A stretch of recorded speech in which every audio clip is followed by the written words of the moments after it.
Drifter, written by Jim Mintz.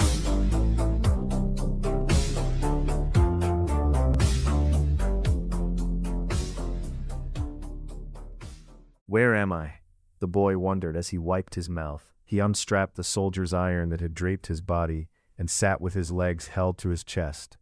He wobbled back and forth for a while, trying to comprehend the incomprehensible. The entity let him sit there. It grew tired, a feeling foreign to it. The entity never slept, it had no need. Something was overwhelming it. It drifted off, allowing the boy to guide his own destiny. When the entity awoke, the boy was in the chambers of a house nestled within Galilee city. A woman sat opposite, sharing a meal. The entity was shocked by the passage of time, not knowing how much it had allowed to let go. It regained control of the boy and forced him to look down at his hands. They seemed older, less childlike. The boy was no longer a boy, he was older. Not by much, but time had definitely passed. The entity closed off the boy's consciousness to get a picture of his life up until that point. The woman was attempting to speak, but the entity let her questions go unanswered. This was far too important. The entity scanned the last 2 years, surprised by the passage again. How could I have allowed myself to drift away?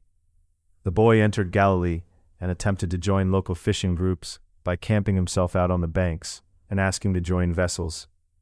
This was unsuccessful over a period of time, until a local fisherman took pity on the boy and gave him a loaf of bread.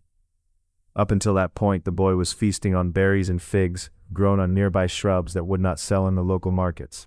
He was withered and weak. His reflection in the river confirmed this. The fisherman named Simon fed him every day, and eventually the boy grew a rapport with the man. The boy looked forward to their regular meetings. Simon eventually took him out to fish and allowed the boy to keep what he caught. After some weeks, the boy grew in skill, and the fisherman allowed him use of his vessel when Simon had finished. The boy gained confidence on the water and was able to sail out to the farthest reaches of the river to catch catfish.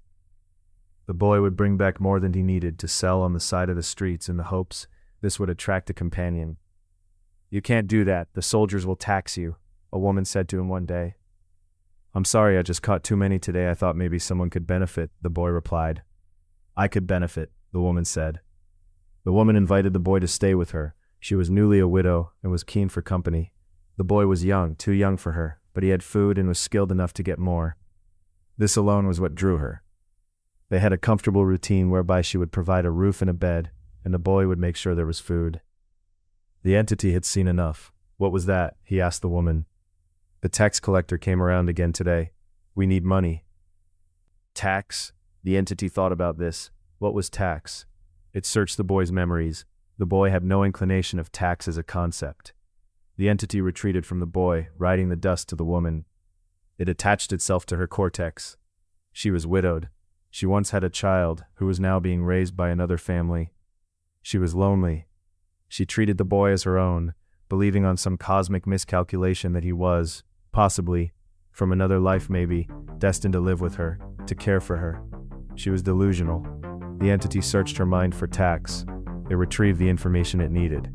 "We need to pay tax," the entity realized.